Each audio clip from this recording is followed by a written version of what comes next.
Hi everyone, this is my first video on my YouTube channel.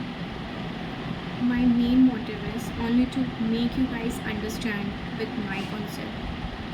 College में teachers main चीज़ें बताते हैं but मैं चाहती हूँ कि आप लोगों को पहले बेसिक चीज़ें समझ आएँ फिर ही हम डीप चीज़ें समझ पाएंगे.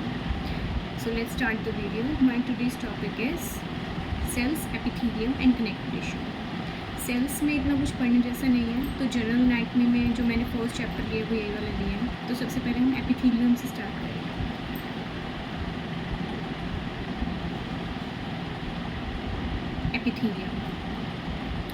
एपिथेलियम मेन कवरिंग होती है, ऑलमोस्ट होल बॉडी सरफेस को कवर करके रखती है. ओके, अब इसमें एपिथेलियम में क्या होता है कि ये दो तरह की होती है. एक तो होती है सिंपल और एक होती है कंपाउंड. मैं मोस्टली जितने भी चैप्टर्स होंगे ना वो इन्हीं टैबुलर फॉर्म में, मतलब ऐसे चार्ट में ही समझाऊंगी, बिकॉज चार्ट में समझना भी बहुत ही ईजी होता है, ईजी समझ आ जाती है चीज़ें. Okay, simple and compound. Simple में क्या होता है, ऑब्वियस सी बात है, इसमें सिंगल लेयर होगी. जितने भी सेल्स हैं ना सिंगल लेयर में प्रेजेंट होंगे, सिंगल लेयर ऑफ सेल्स. और इसमें क्या होगा, मल्टी लेयर होंगे, सिंगल लेयर. अब सिंपल में क्या होता है, सिंपल में और भी फर्दर टाइप्स होते हैं. एक तो आ जाएगा इसमें स्क्वैमस. हम इसमें डायग्राम्स भी साथ साथ करेंगे, ठीक है. Squamous, simple squamous epithelium. Simple squamous epithelium में सिंगल लेयर होगी, ऑब्वियस सी बात है. और इसमें जो सेल्स होते हैं, बस जो मेन पॉइंट है ना वो याद रखना, इसके जो सेल्स होंगे फ्लैट होंगे. Cells flat, round nuclei. Cells flat and round nuclei.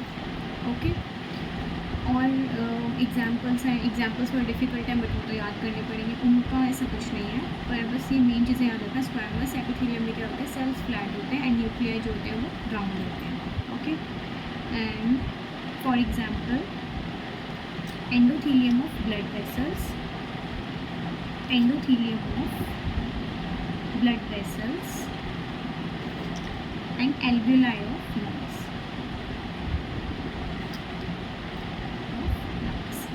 इसका डायग्राम के साथ साथ देख लेते हैं. इसके डायग्राम में क्या करना है,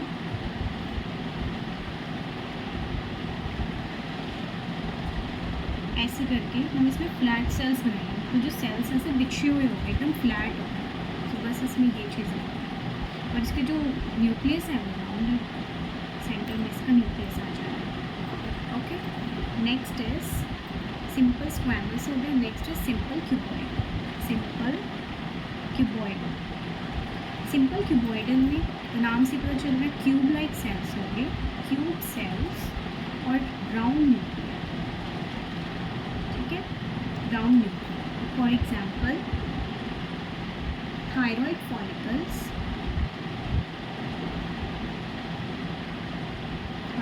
follicles and ovary. अब इसका डायग्राम देखिए. इसके डायग्राम में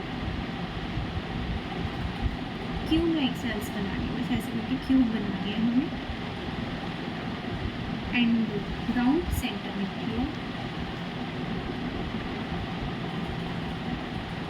okay, now third is simple columnar. Simple columnar में कॉलम शेप सेल्स होंगे, column sales.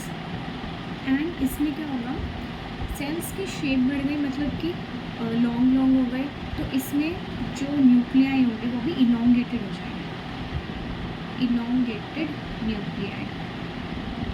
For example gall bladder and bile duct. दो एग्जाम्पल्स हैं. ओके, अब इसके डायग्राम में इसमें क्या करना है, बस इलोंगेटेड सेल्स बना देंगे, लंबे लंबे सेल्स बना देंगे ऐसे करके.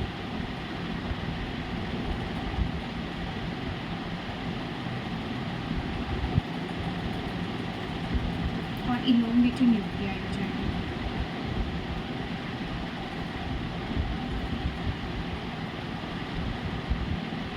Okay, now the fourth one is pseudo stratified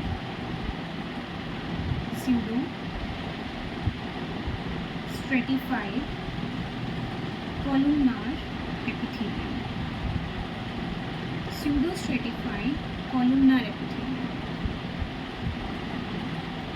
इसमें एक चीज़ आती है, इसमें जो सेल्स होंगे ना वो कॉलम के जैसे होंगे, तो इसलिए कॉलमनार एपिथेलियम का ही एक टाइप है। स्यूडो स्ट्रेटिफाइड इसको क्यों बोलते हैं कि इसके जो सेल्स होते हैं वो ना डायग्राम से ही समझते हैं हम सबसे पहले। इसमें जो सेल्स होंगे वो अलग अलग लेवल पे प्रेजेंट होंगे। दो टाइप के सेल्स होंगे, एक हो गए इसमें टॉल सेल्स और एक हो गए शॉर्ट सेल्स। ये हो गए tall cells, short cell, tall cells, short cell, tall cells, short cell, tall, short, tall, short, and this a like this. और इनके न्यूक्लियस,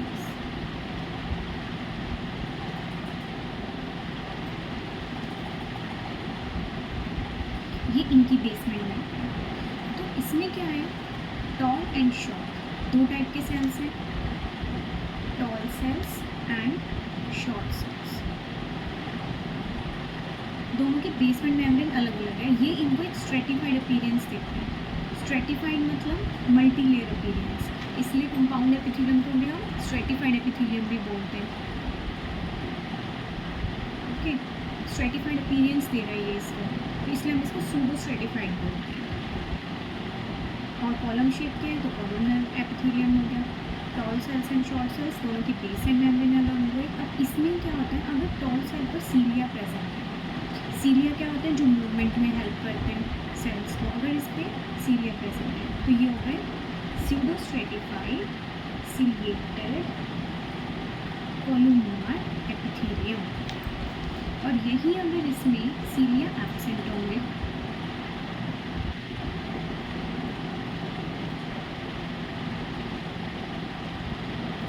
तो एक चीज़ याद रखना कि अगर इनमें सीलिया एब्सेंट है ना तो ये बिल्कुल अटैच्ड हो गए। जैसे मैंने यहाँ पर गैप बनाया ना, यहाँ गैप नहीं हुआ है, ये बिल्कुल अटैच्ड हो गए।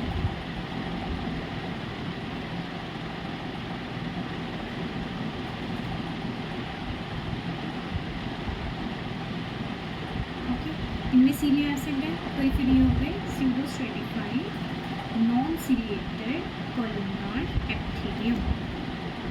ओके, इनके एग्जाम्पल्स दोनों के। अब इसमें क्या होता है, एक सीलिएटेड वाले में कि ना इसमें गॉबलेट सेल्स होते हैं बीच में। गॉबलेट सेल्स क्या होते हैं जो म्यूकस सिक्रीट करते हैं, तो ये मोस्टली रेस्पिरेटरी एपिथेलियम में पाया जाता है, तो इसलिए हम इसको रेस्पिरेटरी एपिथेलियम भी बोलते हैं। रेस्पिरेटरी ट्रैक्ट में मिलता है। अब जो नॉन सीलिएटेड वाले हैं, ये नॉन सीलिएटेड वाले में सीलिया एब्सेंट होते हैं, सो ये मोस्टली पाए जाते हैं प्रोस्टेटिक फॉलिकल्स में या यूरेथ्रा में। मोस्टली इजी कर रखे यूरेथ्रा में मिलते हैं। ओके, सो इसी के साथ हमारे सिंपल एपिथेलियम फिनिश हो गया। अब कंपाउंड एपिथेलियम स्टार्ट करते हैं।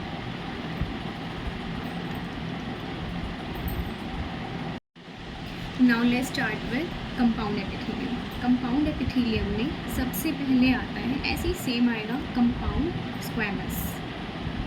कंपाउंड स्क्वैमस, कंपाउंड स्क्वैमस में भी फर्दर क्या होता है, एक होता है केराटिनाइज्ड और एक होता है नॉन केराटिनाइज्ड।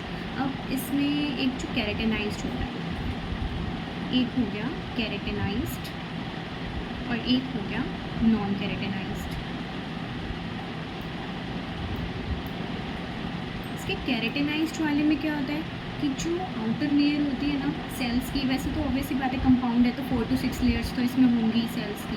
अब केराटिनाइज्ड में क्या होता है कि जो सरफेस लेयर है, जो सबसे ऊपर वाली लेयर होती है, केराटिनाइज्ड वाले में जो सरफेस लेयर होती है ना वो मॉइस्ट नहीं होती। ओके, मॉइस्ट नहीं होती तो इसमें उनके पास कभी केराटिन की लेयर प्रेजेंट होगी सबसे ऊपर, मॉइस्ट नहीं होती। ये चीज़ याद रखना, surface layer is not moist नहीं है तो केराटिन प्रेजेंट होगा। इसका डायग्राम देखें,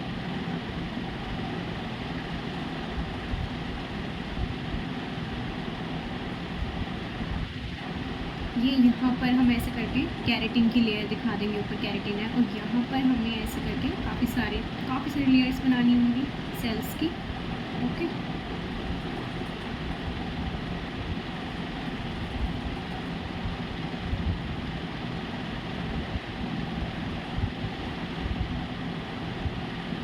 और इनके न्यूक्लियस बनाने होंगे।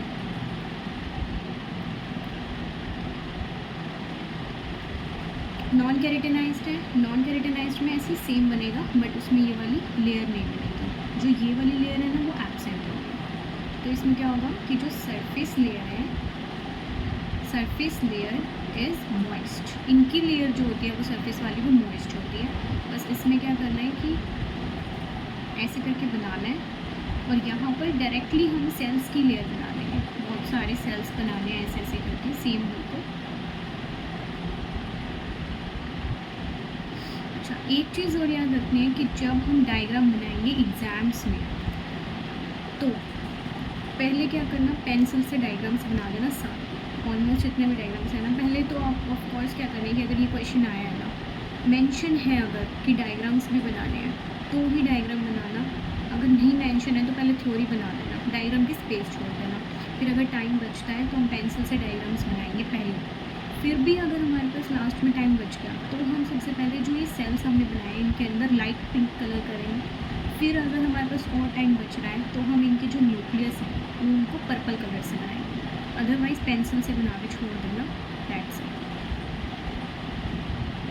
ओके, सिंपल हो गया था। अभी एक कंपाउंड स्क्वैमस हो गया। सेकेंड इसमें आ जाएगा कंपाउंड क्यूबॉइडल, कंपाउंड क्यूबॉइडल और स्ट्रेटिफाइड क्यूबॉइडल।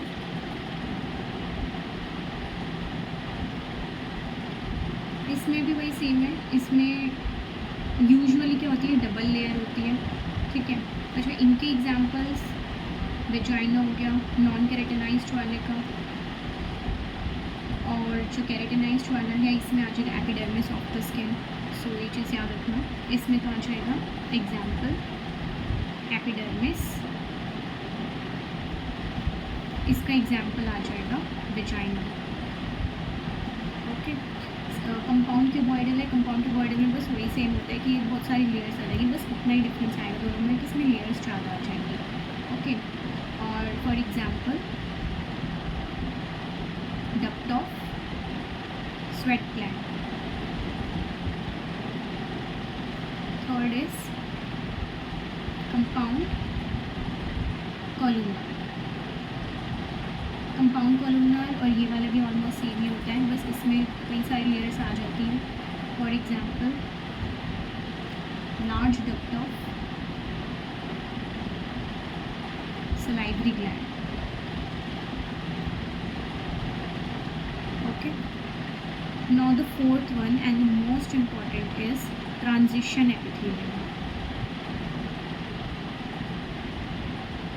ट्रांजिशन एपिथेलियम में क्या होता है कि इसके जो सेल्स होते हैं ना, वो ट्रांजिशन शो करते हैं। अब उनकी ट्रांजिशन दो तरह की होती है।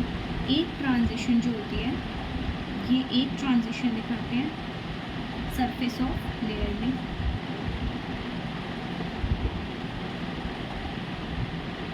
एक ट्रांजिशन आ गई सरफेस ऑफ सेल्स में, और एक ट्रांजिशन इनकी आती है नंबर ऑफ लेयर्स में, number of layers. Surface of cells में जो सरफेस ऑफ सेल्स होते हैं ना, वो क्या करते हैं, अगर रिलैक्स है, अगर इनके सेल्स जो है वो रिलैक्स हैं, तो वो दिखेंगे अम्ब्रेला शेप। अगर उनको मैं स्ट्रेच कर दिया तो वो दिखेंगे फ्लैट। नंबर ऑफ लेयर्स में अगर रिलैक्स है तो नंबर ऑफ लेयर्स क्या होंगी, ज़्यादा होंगी, ऑफ कोर्स 5 to 6 लेयर्स होंगी। अगर हमने इसको स्ट्रेच कर दिया तो जो नंबर ऑफ लेयर्स होंगी वो हमारी 2 to 3 रह जाएंगी, 2 to 3 लेयर्स। और ये मोस्टली क्या होता है ना कि यूरोथीलियम भी बोलते हैं, क्योंकि ये हमेशा यूरिनरी ट्रैक्ट जो होता है ना, यूरिनरी ब्लैडर हो गया, यूरेटर्स हो गया, इन्हीं सब जगहों पे पाए जाते हैं, इसलिए हम इसको यूरोथीलियम भी बोलते हैं। ओके,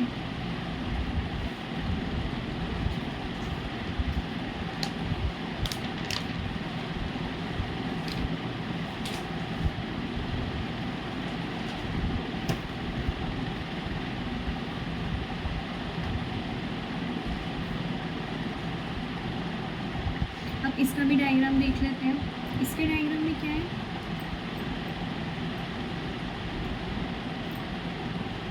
स्ट्रेच्ड और एक अनस्ट्रेच्ड, दोनों का डायग्राम देखेंगे। Stretched, relaxed. अब जो स्ट्रेच्ड है, स्ट्रेच्ड में क्या होगा, नंबर ऑफ लेयर्स के बेसिस पे देखना है।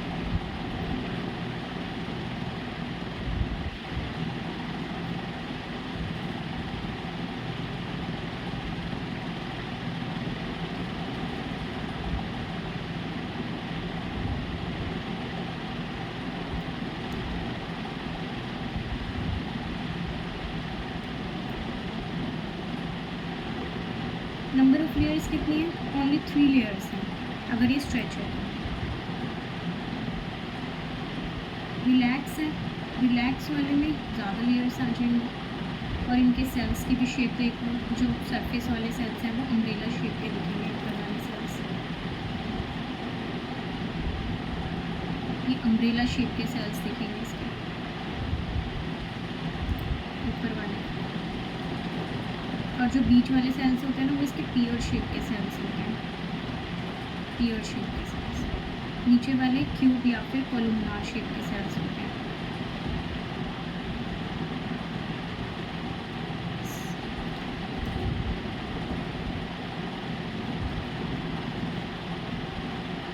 ठीक है, ये चीज़ याद रखना। तो सबसे ऊपर वाले होंगे वो अम्ब्रेला शेप के होंगे, बीच वाले जो होंगे वो पियर शेप के होंगे, जो नीचे वाले होंगे वो कोलुमनार। ओके, सो इसी के साथ एपिथेलियम फिनिश हो गया। अब एपिथेलियम के बाद इसी वीडियो में हम कवर करेंगे ग्लैंड्स, कनेक्टिव टिश्यू की अलग से वीडियो में। Okay, now our next topic is glands.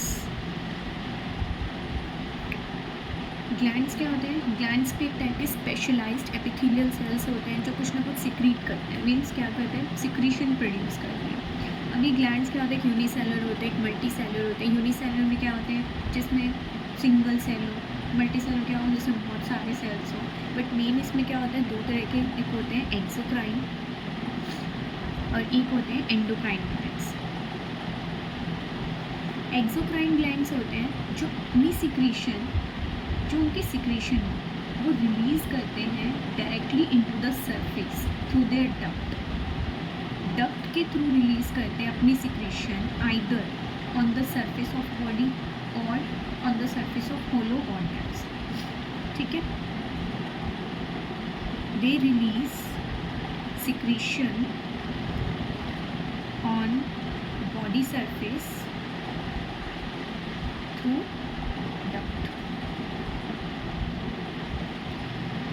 जो एंडोक्राइन ग्लैंड्स होते हैं ये डक्टलेस ग्लैंड होते हैं, ये रिलीज़ करते हैं directly into blood, directly into blood. Okay, अब इनकी क्लासिफिकेशन देखते हैं। एक्सोक्राइन को ना हम क्लासीफाई करते हैं कितने बेसिस पे।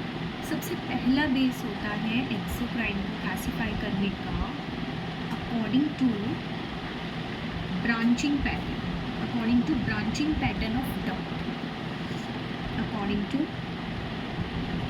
Branching pattern of duct and type of secretory unit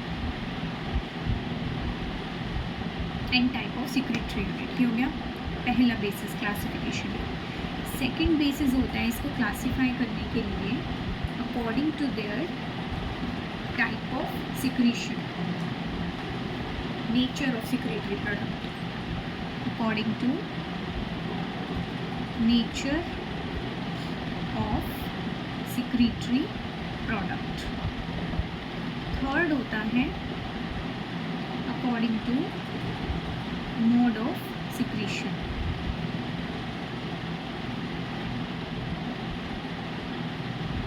according to branching pattern of duct and type of secretory unit, according to nature of secretory product, according to mode of secretion. तीन basis पर हम इनको classify करते हैं।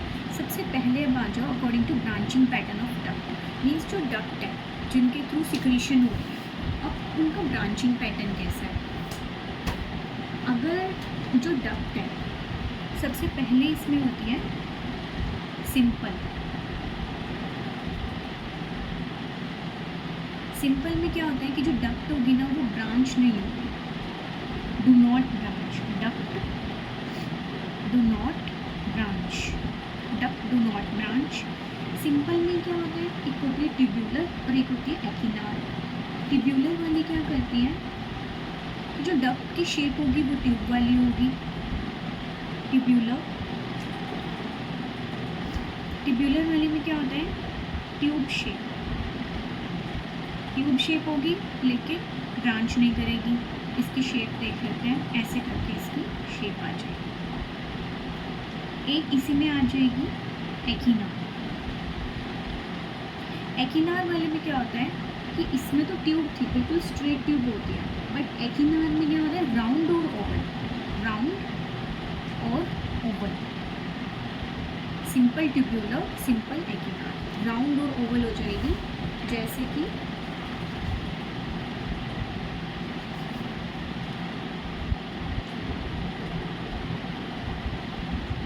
Like this, round और Oval.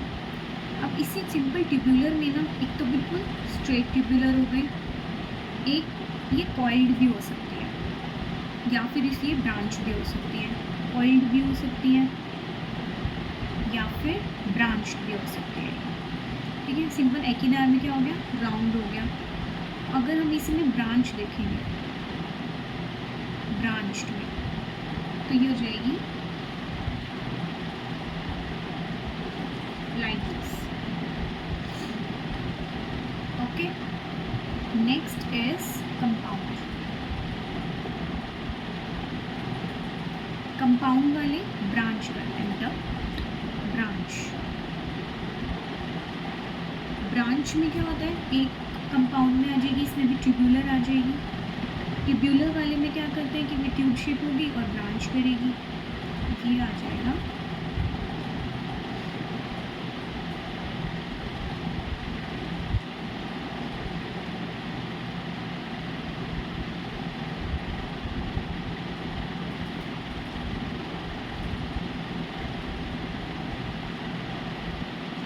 Like this. ऐसे अगर इसमें है एकिनार, एकिनार वाले में राउंड हो जाएंगी और ब्रांच हो जाएगी।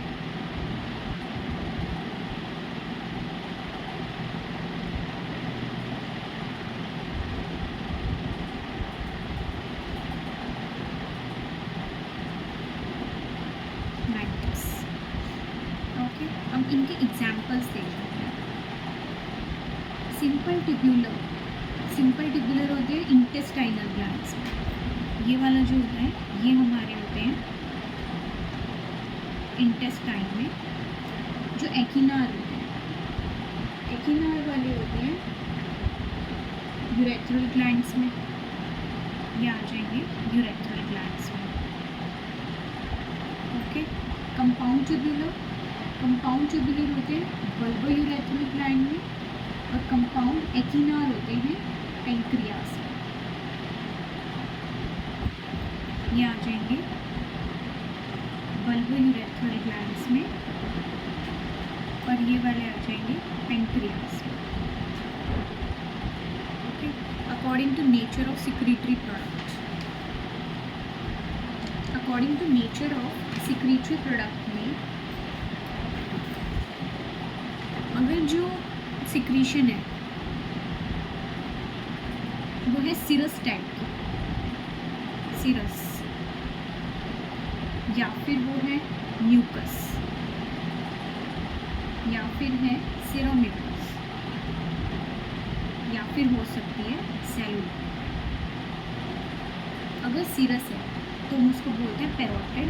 फॉर एग्जाम्पल म्यूकस है सलाइवरी म्यूकस सिक्रीशन, सेरोम्यूकस हो गया सब मैंडिबुलर। ये एग्जाम्पल्स थोड़ा डिफिकल्ट होता है बट ये याद करने पड़ते हैं। सेलुलर वाले आ जाएंगे testis, ovary. Okay, next is according to mode of secretion. Mode of secretion में first is मीरोकाइन,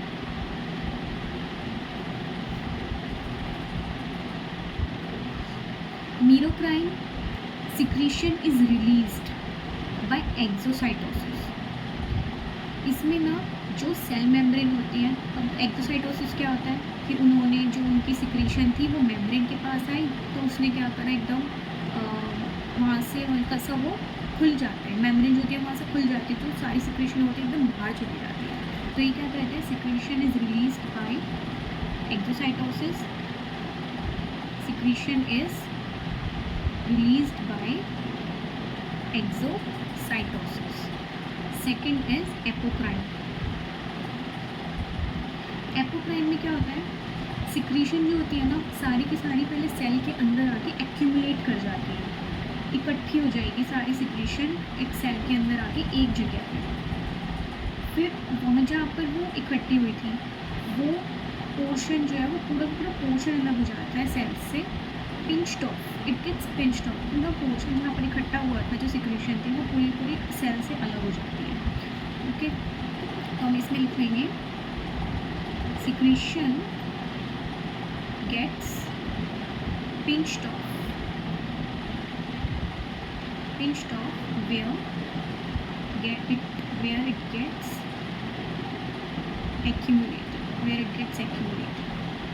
Third is holocrine.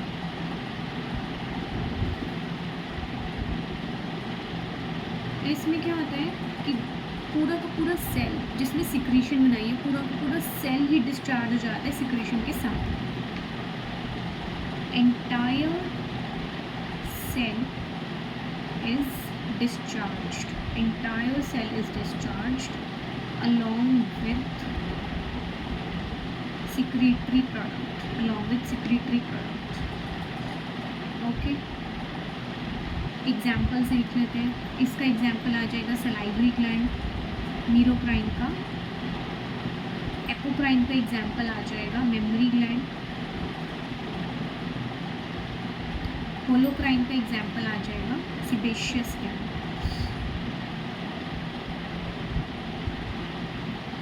Exocrine glands in the सेप्लाइटम। ओके, इनके जो डायग्राम्स होते हैं वो मेन बस सिंपल और कंपाउंड वाले के होते हैं। आगे बस इसमें according to nature of secretory product and according to mode of secretion के बेस में इसमें बस डायग्राम्स नहीं होते, थ्योरी होती है।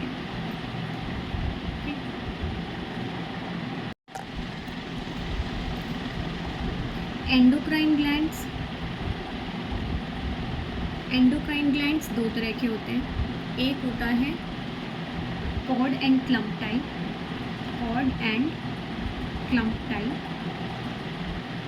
एक होता है फॉलिकुलर टाइप।